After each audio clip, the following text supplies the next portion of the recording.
My Hero Academia Chapter 404 is finally out, and with it we get to see the continuation of the Explosion God Dynamite's revival and his effect on the ultimate battle between good and evil. And oh boy, is this chapter going to be controversial. I feel like there's gonna be a lot of arguments with this one. But before we begin, don't forget to Detroit smash that subscribe button to keep up to date with all the LunchTime crew / My Hero content. And so, without further ado, let's jump right into My Hero Academia Chapter 404, titled We Love You, All Might. This chapter opens up with a quick flashback to Sir Night-Eye telling All Might about his vision of him suffering a cruel death. As, back in the present, we see All For One, unfazed by Bakugo's revival, still holding All Might up in his arms, preparing to fulfill said prophecy. And all over the world, people are watching in shock and horror at this sight being broadcasted before them, with some people still cheering on All Might, some praying for his safety, and others giving up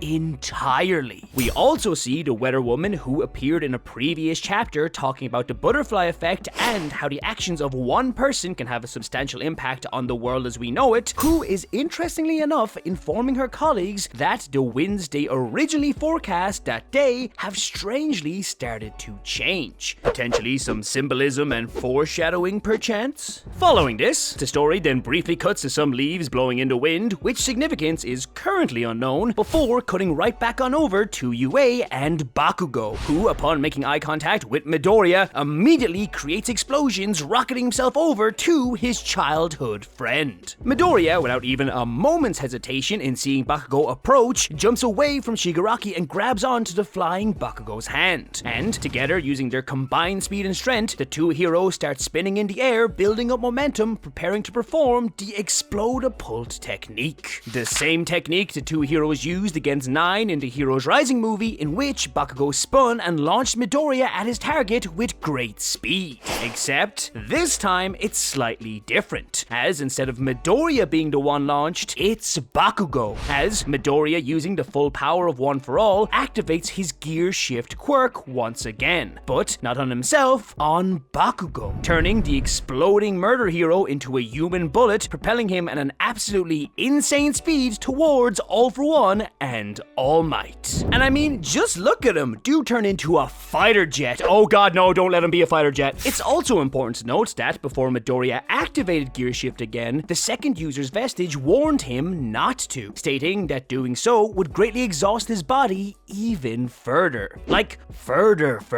Also, as the duo performed a modified Explode-a-Pult technique, Midoriya had to release the grip he had on Shigaraki, freeing the villain and leaving him in the prime spot for an attack right behind Midoriya. And speaking of Shigaraki, as he stretches out free from the clutches of Black Whip, taking a note from his master, he begins to taunt Deku, giving us one of his creepy ass smiles as he claims that Bakugo won't make it in time to save All Might. And he and Midoriya already know this, because they both can sense that the ghastly version of All Might's vestige inside of One For All has disappeared and has been replaced by his clear image. So I guess this confirms that the reason All Might's vestige isn't like the others is because he's still alive, or because he was alive. But anyways, Shigaraki then ends his little taunt by stating, the death of the man who brought dreams to this world will bring the real world back.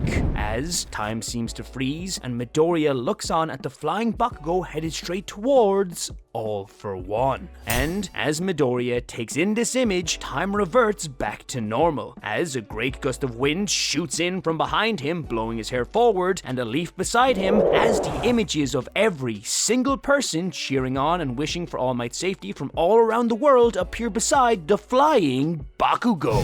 Bakugo himself, in this moment, mere seconds away from his hero, can't help but be reminded of the guilt he felt way back when he blamed himself for All Might losing his power, when he blamed himself for being too weak. And as the narration informs us that just like how the flap of a butterfly's wings in Brazil can bring about a hurricane in Texas, so too can the combined mind, hopes, dreams, and effort of those towards a cause change the future, even that of one that has already been foreseen. The story then cuts right back, where we see Bakugo explode true All For One, ripping off both of the villain's arms in the process while grabbing onto and saving All Might. Back in the Vestige world, both Midoriya and the second user are shocked as All Might's vestige immediately reverts back to its original form. And as All Might calls out young Bakugo still spilling blood from his nose and mouth and creating explosions all over his body, including his feet, loudly exclaims, "We will win this." And that's it for chapter 404. Safe to say there are definitely gonna be mixed feelings on this chapter. But if you like this video, don't forget to leave a like. For more content like this, subscribe to the Lunchtime crew. Thank you so much for watching, and I'll see you in the next video. It's lunchtime.